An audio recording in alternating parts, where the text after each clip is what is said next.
Madame, Messieurs, je vais commencer cette conférence de presse avec une déclaration un peu spéciale, extraordinaire. Je vais répondre à une question qu'on ne m'a pas encore posée. Oui, le gouvernement a d'autres problèmes que de se préoccuper des sports, mais le sport est une des composantes importante de la stratégie de déconfinement du gouvernement et c'est pour ça que nous avons décidé de tenir cette conférence de presse. Je suis bien conscient et je comprends que bien des gens ont des problèmes différents que de discuter de sport, mais d'autre part, il y a des milliers et des milliers de personnes dans ce pays qui attendent des réponses concrètes et je vais essayer de le faire ici. Ces derniers jours, ces dernières semaines, il y a eu beaucoup de travail dans le domaine des sports. Donc, je remercie les collaborateurs de mon ministère, les personnes de la COC, du sport lycée, de la médecine sportive. Et je réitère mon merci. Il y a eu de nombreux bénévoles au sein des fédérations qui ont travaillé plus que l'horaire normal. Donc, ils ont fait des heures supplémentaires pour sortir avec nous de la crise. Et nous tous, on était d'accord sur une chose. Il s'agit de faire en sorte que les dégâts au niveau des sports soient les plus faibles possibles. Et c'est pour ça qu'on souhaite réagir avec de nouveaux concepts. Ici à Luxembourg, nous n'allons pas réinventer la roue dans tous les secteurs. C'est pour ça que nous avons regardé autour de nous pour voir ce qu'il y a comme expériences qui ont été faites à l'étranger, les concepts, les idées qui ont été construites dans les autres pays. Mais nous n'avons jamais perdu de vue qu'ici à Luxembourg, la situation est bien spéciale. Ça concerne le sport tant que la situation sanitaire.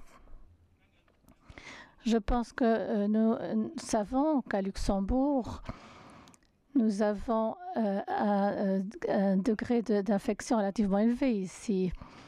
Nos collègues, nos voisins allemands dans la Pfalz, ils ont eu moins de cas que nous. Mais nous avons un problème ici que les autres grands pays n'ont pas dans cette même mesure.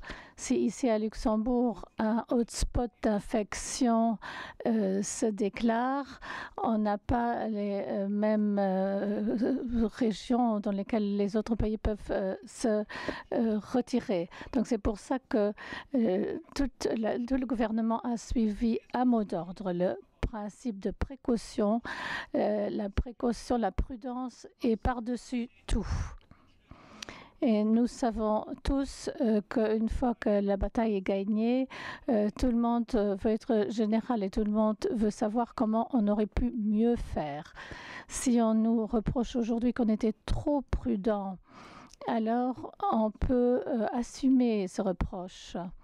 Mais nous avons bonne conscience parce que nous savons que notre approche de prudence a sauvé des douzaines et des douzaines de vies humaines. Pas plus tard que ce matin, nous avons pu lire dans une première étude ce qui se serait passé si on avait eu à laisser faire comme c'était le cas dans d'autres pays.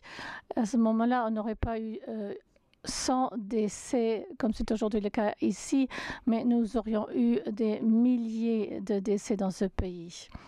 On ne le souhaitait pas et c'est pour ça que nous avons poursuivi la politique qui s'est faite. Du point de vue sportif, nous nous différencions également de la situation à l'étranger, à Luxembourg également, pour certains sports, certaines disciplines, et nous le savons, il y a beaucoup d'argent en jeu. Mais il faut souligner que la pression économique sur le sport n'est pas de la même mesure qu'à l'étranger. Donc, en Allemagne, pour la Bundesliga, on sait qu'il s'agit de 750 millions uniquement pour la première et deuxième division. Est-ce qu'il y a, ce sont plutôt des entreprises économiques que des associations telles que nous les connaissons à Luxembourg?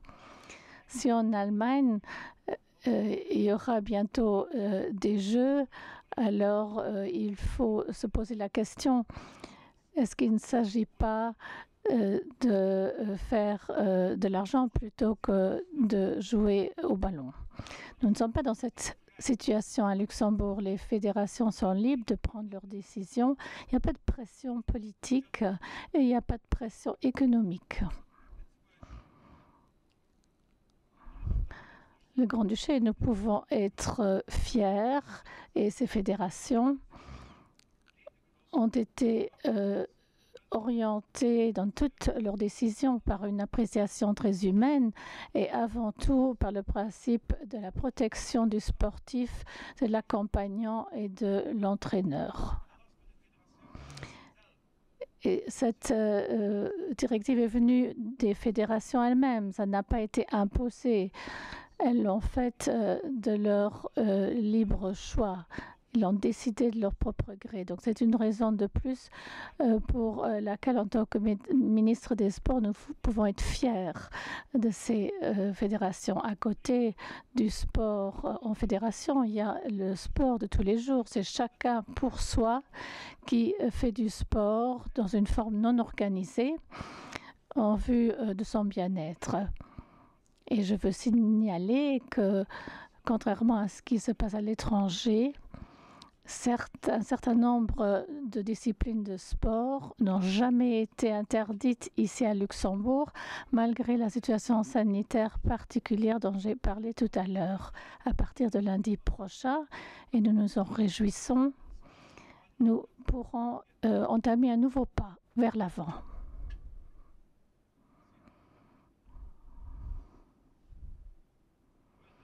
Je répète, à partir de lundi prochain, et nous nous en réjouissons, à partir du 11 mai, nous allons faire un pas important vers l'avant. En principe, toutes les disciplines sportives à l'air libre sont permises. Il faut toutefois respecter certaines conditions. D'abord, il ne faut pas y avoir du contact physique. Deuxièmement, il ne peut pas y avoir de compétition. Troisièmement, il ne peut pas y avoir du public. Et quatrièmement, les douches et vestiaires restent fermés. Et finalement, toutes les piscines de ce pays, que ce soit à l'intérieur ou à l'extérieur, restent fermées. Pour ce qui est des activités organisées, il est clair qu'il n'est pas exclu des relâchements. Mais nous pensons que pour chaque discipline sportive, il faut travailler sur un concept additionnel. C'est pour ça que la semaine dernière, déjà, ou même déjà en fin avril, nous avons envoyé une circulaire aux fédérations et elle a trouvé un grand écho. 27 sur 53 fédérations auxquelles on s'est adressé, nous ont fait parvenir un concept pratiquement terminé. Ça montre également une grande responsabilisation des fédérations. Il est évident que ces concepts dont je viens de parler ont été travaillés ensemble avec les fédérations. Il n'a jamais été question de l'imposer à partir du bureau du ministre.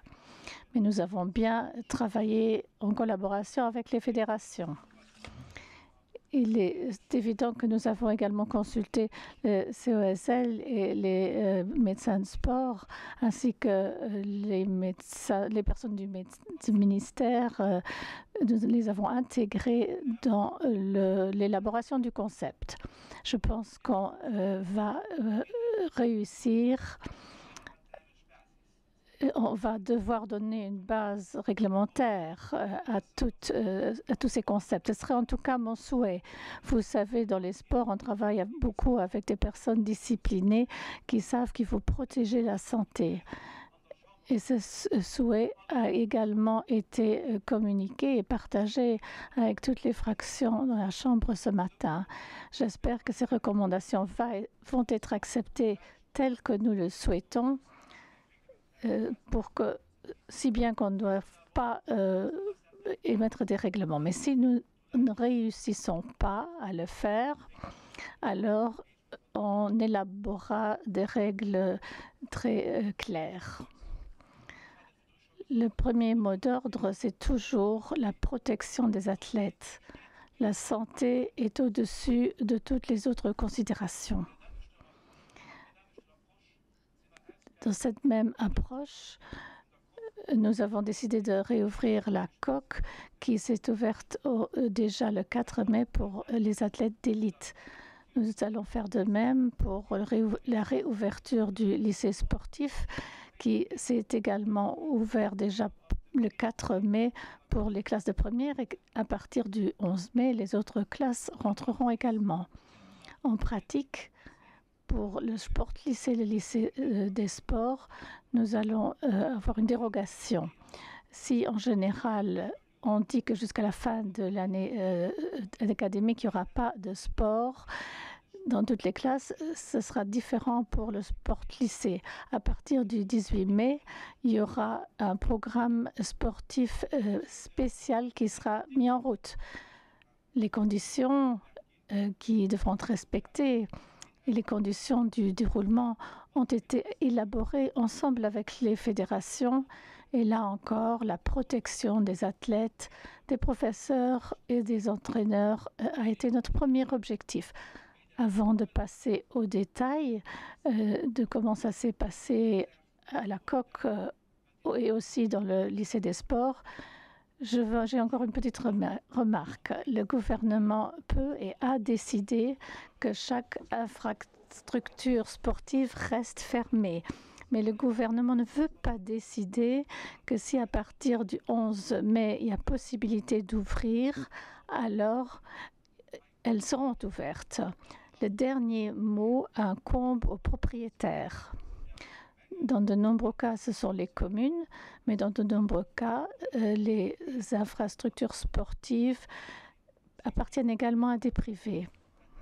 Ceux-là ont le dernier mot, qu'ils ouvrent ou qu'ils restent fermés.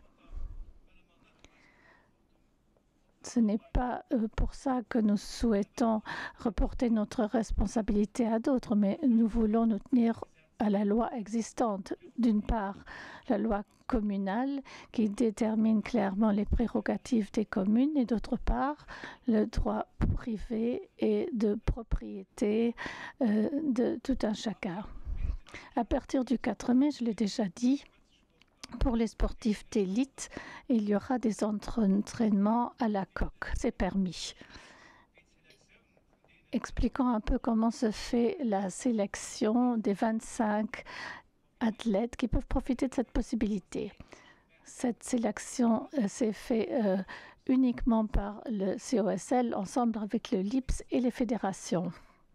Le ministère ne va pas s'en mêler. Pourquoi? Parce que ça ne fait pas partie de ses prérogatives.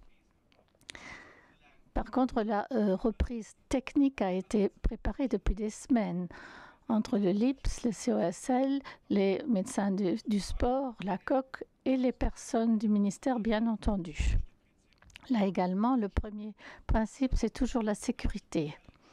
Dans ce contexte, un merci particulier aux personnes de la COC qui ont vraiment fait tout leur possible pour rendre si possible. Pour que la COC tout aille de l'avant, nous avons émis un certain nombre de règles que je veux énumérer. D'une part, cela s'agit uniquement pour les athlètes choisis. Pour ces athlètes, le LIPS a élaboré un horaire, un plan pour chaque athlète avec le but d'éviter le plus possible la rencontre des différents athlètes. Chaque athlète, quand il rentre, il est pris en charge par une infirmière. En tout cas, au début de l'action, on lui explique, ainsi qu'à son accompagnateur, quelles sont les nouvelles mesures d'hygiène à la coque. il y a toujours au moins une personne du LIPS qui est présente pour faire la surveillance, surtout dans le centre de haute performance. Ceci a comme avantage que les sportifs peuvent également se rendre seuls dans le High Performance Center, parce que nous avons toujours eu des conditions. Il faut une personne qui l'accompagne. Personne ne peut être tout seul dans un de ces centres, même indépendamment du COVID, mais pour des raisons de sécurité. Il y a des affiches partout à la coque qui indiquent qu'il faut respecter la distanciation sociale, que tous les appareils avec lesquels on travaille doivent être désinfectés, que les gestes barrières doivent être strictement respectés. Au HPRC, nous pouvons avoir au maximum 5 personnes, soit 3 athlètes et 2 entraîneurs. Dans les plus grandes installations, il est possible d'être ensemble jusqu'à 7 personnes. Ça, c'est dans la gymnase, dans l'arène, dans la salle de tennis de table. Nous autorisons 7 personnes au maximum. Pour ce qui est des gestes barrières, il faut les respecter au plus strict. La salle de judo reste fermée pour des raisons évidentes, de même que tous les vestiaires et les douches. À l'initiative de la COC, la désaffection de tous les équipements et toilettes est assurée donc, par la COC. Toutes les disciplines sportives qu'on peut faire à l'extérieur, il ne faut pas les faire à la COC, ce qui permet donc d'intégrer de nouveaux athlètes dans la liste des 25 athlètes d'élite. Quant à la salle de musculation, elle est clairement séparée de la zone d'endurance. Il y a une séparation physique. De plus, tant que possible, on essaye d'aérer chaque fois que possible. Les sportifs sont également tenus de garder leur masque à tout moment, ainsi que les accompagnateurs. Ce n'est que pendant les entraînements qu'ils peuvent enlever leur masque et garder 5 mètres de distance l'un de l'autre lors des entraînements. Il faut rester à la maison. C'est toujours le mot d'ordre pour les sportifs qui ne se sentent pas bien. Ils doivent tout de suite prendre du contact, se mettre en contact avec l'hôpital s'ils ont des symptômes de Covid. On leur a dit de se rendre seuls en voiture à la coque. Pas ensemble, et il ne faut pas retourner à la maison ensemble. Tout ça dans le but d'éviter les contacts proches. 2 mètres pour les activités normales et 5 mètres de distance lors de l'entraînement. Quant aux accompagnateurs, ils doivent garder le masque à tout moment. On invite tout le monde à laver ses mains avant et après les entraînements, de désinfecter soi-même les équipements, ne pas toucher la tête ou la face avec la main, et puis toutes les règles qu'on connaît déjà. Ne pas éternuer ou dans l'air, mais dans son coude. Il y a aussi les mouchoirs en papier pour enlever la transpiration. Il ne faut pas utiliser leur propre drap. Il faut s'hydrater beaucoup pendant et après l'entraînement. Et ils doivent veiller à leur hygiène, dormir beaucoup et faire en sorte d'avoir des moments de repos suffisants. Donc, ce sont des règles générales qui comptent toujours. J'ai énuméré ces règles de manière manifeste. Donc, je l'ai fait puisque pour les gens qui ne font pas partie de l'élite peuvent également utiliser ces règles pour soi-même et les utiliser pour soi dans le but de se protéger et de protéger les autres. Pour le lycée des sports, on fonctionne de la même manière. On a fait donc un travail en commun avec le lycée, les ministères, les fédérations, le COSL et les médecins du sport. Nous avons élaboré de nouveaux concepts. Le lycée des sports, n'oublions pas, c'est tout d'abord une école. C'est pour ça qu'il ouvre ses portes Oui, il les a ouvertes comme tous les autres lycées. Pour les lycées de première, en date du 4 mai. Les élèves des autres classes vont suivre le 11 mai. En Suisse, et j'ai déjà fait allusion, à partir du 18 mai, il y aura une dérogation par rapport à d'autres lycées, dans la mesure où des activités sportives seront possibles. Là également, sous une série de conditions de sécurité qu'on a élaborées avec tous les partenaires que j'ai déjà énumérés.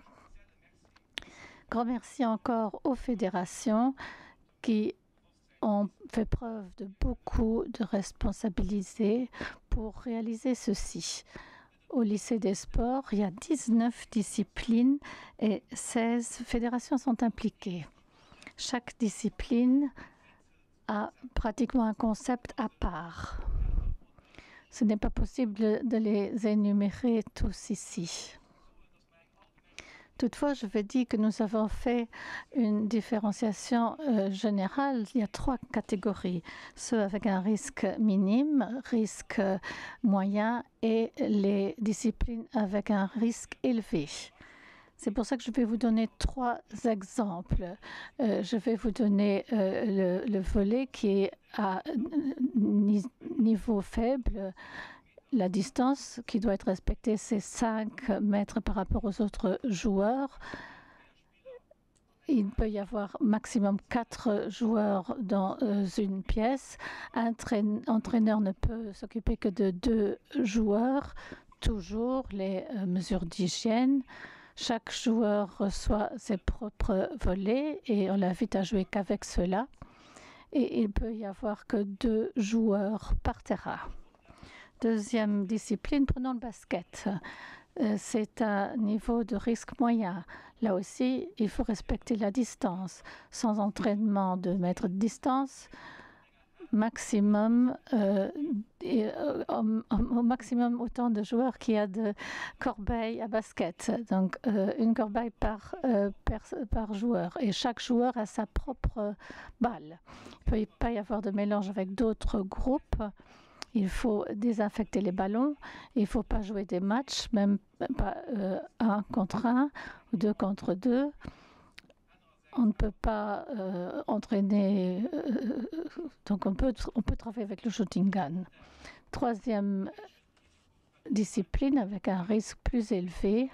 Ça va étonner pas mal de personnes. Et je dois dire qu'en tant que non-expert, j'étais également surpris que le volley a été catégorisé au risque.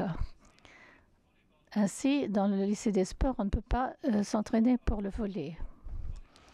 Mais les élèves doivent se réduire à l'endurance, à la force, à la coordination. Et cette même règle, parce que c'est important, ça compte pour les disciplines qu'on fait à l'extérieur en général. Donc, ce même groupe de risque compte aussi pour le beach volley.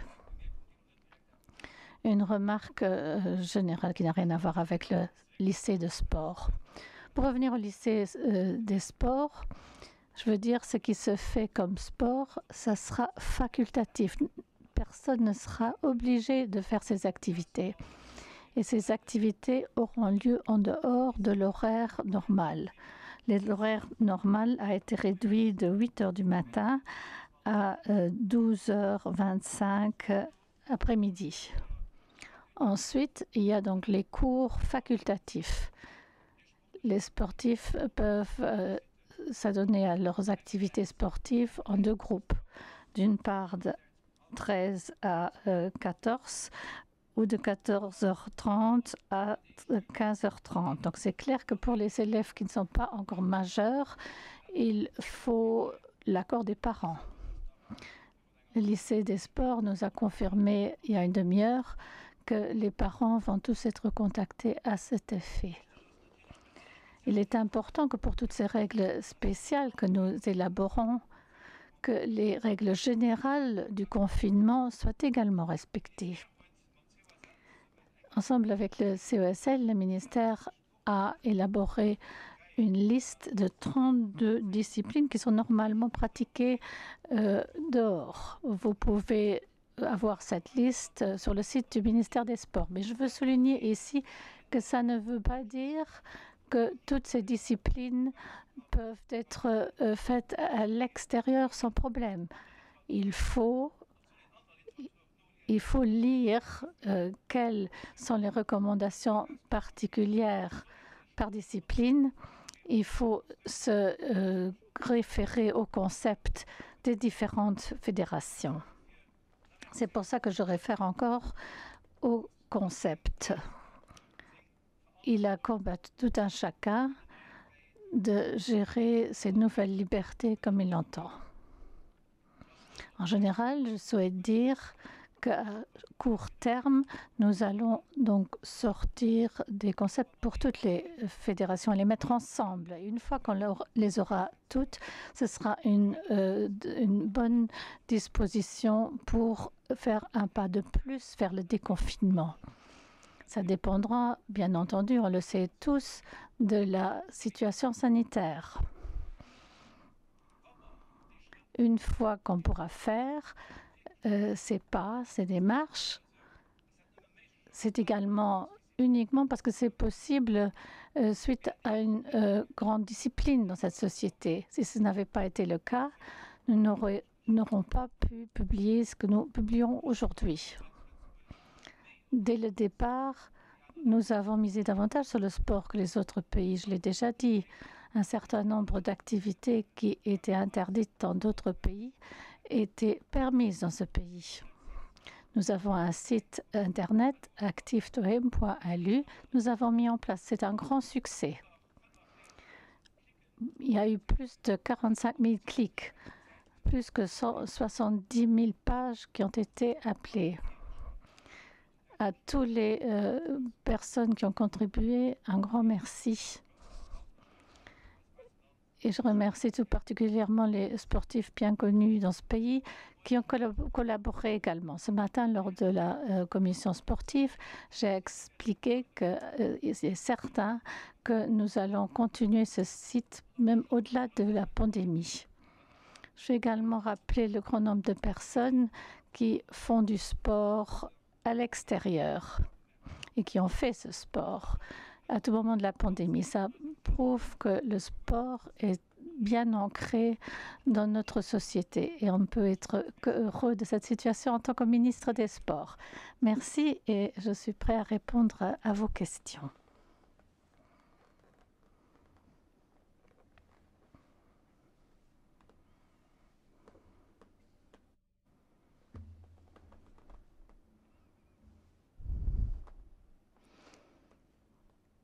On ne comprend pas ce que dit Madame.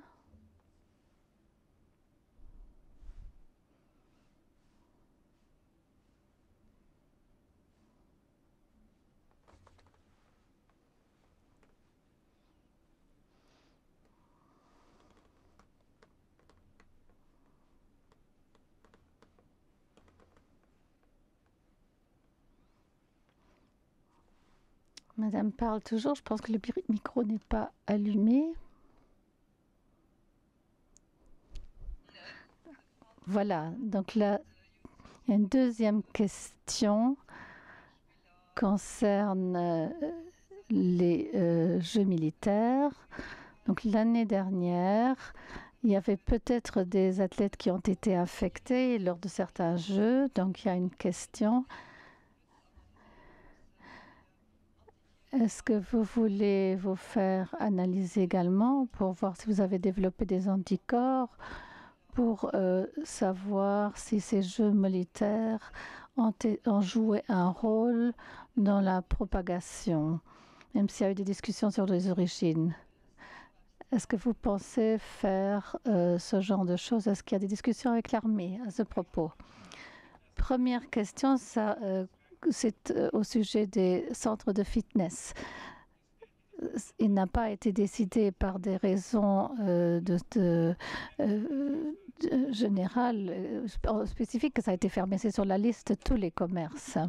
Il est clair que certains établissements risquent évidemment d'avoir des des difficultés financières. C'est pour ça que nous avons mis en place des mesures pour les aider, comme les mesures de chômage partiel, qui comptent également pour toutes les autres sociétés. Deuxième question, Wuhan. Vous avez dit vous-même, dans certains lands allemands, c'est possible. Mais vous voyez, on a mis en place des mesures spéciales pour le lycée sportif, également pour la coque. Donc vous voyez, il serait impossible à ce moment-ci de mettre en place les mêmes genres de mesures dans les centres de fitness. C'est pour ça qu'ils restent fermés. Mais comme toutes les autres sociétés, on leur donne un coup de main pour gérer la situation. À Wuhan, il y a eu une discussion, bien sûr. Moi-même, j'étais sur place avec la délégation luxembourgeoise. Je dois vous dire que je peux mal m'imaginer qu'à ce moment-là, il était déjà su que le virus était déjà propagé. Lors de beaucoup de séances, nous étions avec beaucoup de fonctionnaires des sports de beaucoup d'autres pays. Il y avait d'ailleurs le président Xi Jinping sur place. Il n'y avait aucune mesure de sécurité, à part de celle qu'on prend en général pour garantir la sécurité physique, mais il n'y avait pas de précautions particulières pour les aspects sanitaires. Si bien que je ne peux pas m'imaginer du tout qu'à ce moment-là, les Chinois auraient su que le virus était déjà parmi les gens. Si vous me demandez si je suis prêt à faire un test pour voir si j'ai des anticorps, je dis bien entendu oui, pourquoi pas, si ça permettrait d'aider à clarifier cette question. Je serai bien sûr prêt à me mettre à disposition.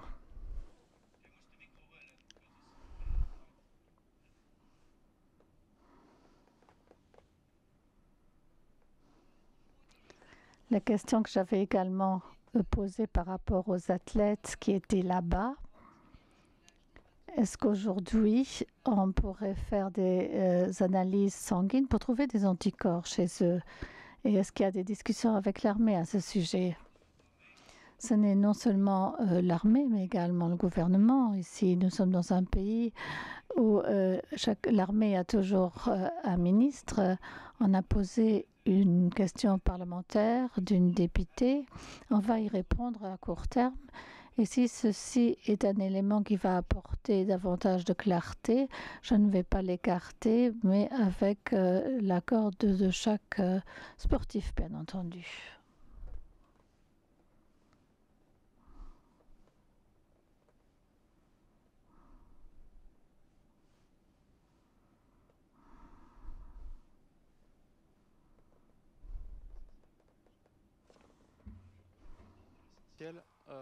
Je voulais savoir si vous avez envisagé de réaliser, concernant ces athlètes de Wuhan, des tests quand on a connu en fait l'expansion de l'épidémie.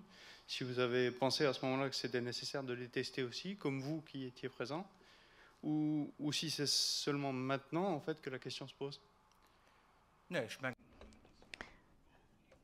Non, je pense que c'est que maintenant que la question s'est posée, qu'il y a une suspicion de la part de plusieurs personnes, pensant que le virus aurait déjà été en octobre 2019 à Wuhan. Si la question se pose si on veut que je me teste moi-même, je peux dire pour moi-même que je veux le faire et ça ne me pose pas de problème. Si ça peut clarifier la question et en collaboration en accord avec les athlètes, on peut s'imaginer que ce genre de tests peuvent être effectués.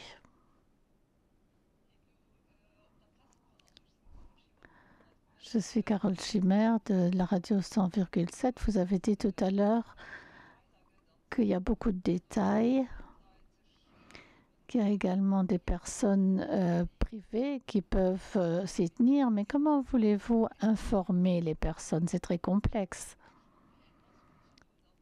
Rien que porter un masque, c'est déjà beaucoup pour certaines personnes.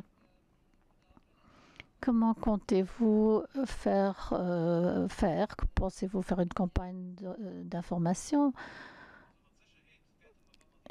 Il est sûr que une fois que ces concepts qui seront rassemblés, on va les communiquer par le chemin des fédérations, parce que ce sont les concepts des fédérations, même s'ils ont été élaborés avec nos conseils. Donc nous allons déléguer ceci aux associations, aux fédérations, et nous leur enverrons les recommandations s'il en reste là. Sinon, nous aurions fait beaucoup de travail sans beaucoup de succès. Mais c'est aussi une raison pour laquelle nous avons fait cette conférence de presse. Si je pars du principe que les gens ne s'intéressent pas en premier au sport, je sais quand même qu'il y a beaucoup de gens qui nous écoutent aujourd'hui qui sont intéressés par le sport. C'est pour ça que je vous demande de vous informer vous-même dans l'Internet. Ce n'est pas seulement fait ici, également dans d'autres pays. Donc, informez-vous vous-même et nos services sont à disposition s'il y a davantage de questions. Qu'il en est concernant les clubs sportifs qui pourraient être amenés à disputer, par exemple, des compétitions européennes la saison prochaine. À quel moment vous estimez qu'ils seront en mesure de s'entraîner, même par petits groupes, comme ça peut se faire à l'étranger? Donc, pour le moment, si on regarde les fédérations sportives qui sont en fait touchées par les compétitions internationales, c'est le football. Et le président de la fédération y a déjà fait allusion. Cette étape que nous allons entamer lundi permettra de faire des premiers entraînements, bien entendu sous les mesures de sécurité d'application. Pas de contact entre les personnes, distanciation, pas de compétition. Ces règles ne comptent pas seulement pour le sport, mais plus particulièrement pour le sport. Il y a des concepts d'entraînement d'autres pays que nous pouvons simplement reprendre pour organiser ces entraînements ici à Luxembourg. Et une fois que nous aurons les dates des compétitions européennes, et je suis toujours convaincue que ce sera le football qui sera concerné en premier, nous allons bien sûr nous mettre ensemble avec la fédération du football et nous allons voir si on peut faire des réglementations spéciales pour que ça puisse avoir lieu, mais toujours sous condition que ce soit accepté par les conditions sanitaires. Juste pour comprendre, concernant le lycée sportif, si vous dites qu'il faut de distanciation au basket, par exemple, est-ce que ça compte également pour le basket qu'on pratique partout ailleurs? Oui, bien sûr. En général, le basket se pratique dans un hall et les halls sont toujours fermés. Donc ça, c'est très clair. Nous ne sommes pas dans une situation où on peut jouer dans les halls sportifs, puisque ces halls sont fermés par le règlement de crise, tout comme toutes les piscines. C'est pour ça que la question ne se pose pas directement, mais si dans une phase prochaine, les halls vont s'ouvrir, à ce moment-là, tous les concepts qu'on a donc mis sur pied seront adaptés, même si on doit les ajuster à une nouvelle situation. Mais pour l'instant, ce sont les concepts que nous avons mis sur pied avec les fédérations.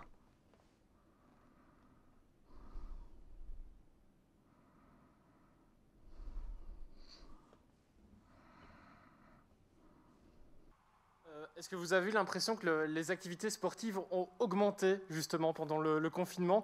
On a vu énormément de coureurs à pied, on a vu énormément de cyclistes. Voilà, c'est peut-être un point positif aussi, mais est-ce que vous avez noté une augmentation justement de l'activité sportive à l'extérieur notamment? C'est difficile à estimer. D'une part, je pense que c'est juste que vous dites qu'on a vu pas mal de personnes dehors, qui ont jogué, qui ont fait du vélo. Beaucoup de gens ont simplement fait des promenades, qui ont découvert ce genre de sport. Mais il est difficile d'estimer que si ça va continuer et si on peut continuer ce genre d'activité au-delà du confinement. Je le souhaiterais, mais je ne peux pas le garantir. Il est vrai, beaucoup de gens font du sport, même ceux qui ne l'ont même pas fait dans cette mesure. Jusque-là, je ne fais malheureusement pas partie de cela. Je dois toujours me réduire à mon vélo d'intérieur. Mais il y a beaucoup de gens qui ont fait du sport dehors et j'espère que ça continuera. Et ce qui est positif, il y a beaucoup d'enfants qui en font également. On avait été contacté ces dernières semaines parce que certains s'étonnaient que dans les pays limitrophes, le golf était toujours autorisé. Ça n'avait pas été le cas tout de suite au Luxembourg. Pour quelles raisons? Et maintenant, comment ça se passe, pour le golf en particulier? Le golf tombe sous les activités de loisirs qu'on peut faire en plein air. Par définition, à part les petites installations d'entraînement, on joue le golf dehors. Donc c'est possible de le pratiquer.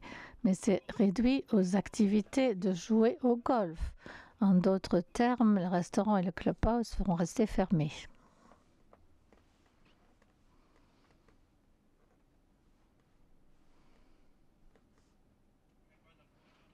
Pas d'autres questions? Alors, je vous remercie de votre intérêt.